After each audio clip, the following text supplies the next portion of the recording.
1 cup रवा आणि 2 बटाटे वापरून भरपूर असा कुरकुरीत नाश्ता इथे मी बनवला आहे। एकदा बनवून तुम्ही महिनाभर हा साठवून ठेवू शकता आणि हवं तेव्हा फ्राय करून खाऊ शकता।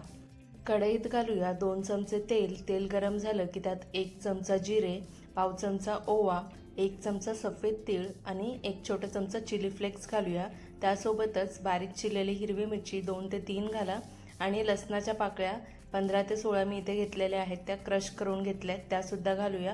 हे सगळे पदार्थ थोडे फ्राय झाले की त्यात घालूया 1.25 कप पाणी आणि चवीनुसार मीठ आणि या पाण्याला उकळी येऊ देऊया।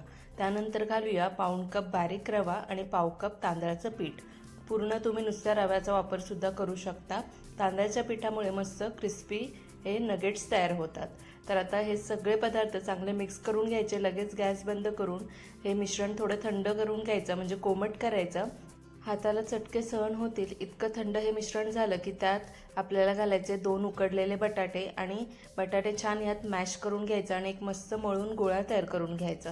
हे मिश्रण हाताला चिकटत असेल तर तुम्ही इथे तेलाचा हात लावू शकता।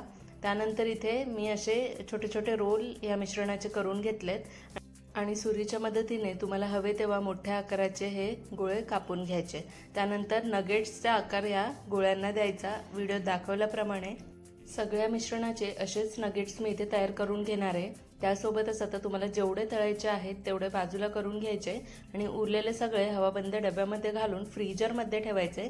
खाली ठेवले तर ते खराब होतील।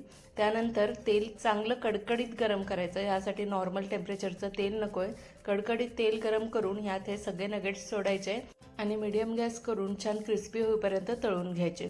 फ्रीजरमधून काढून हवं तेव्हा तळून खाऊ शकता।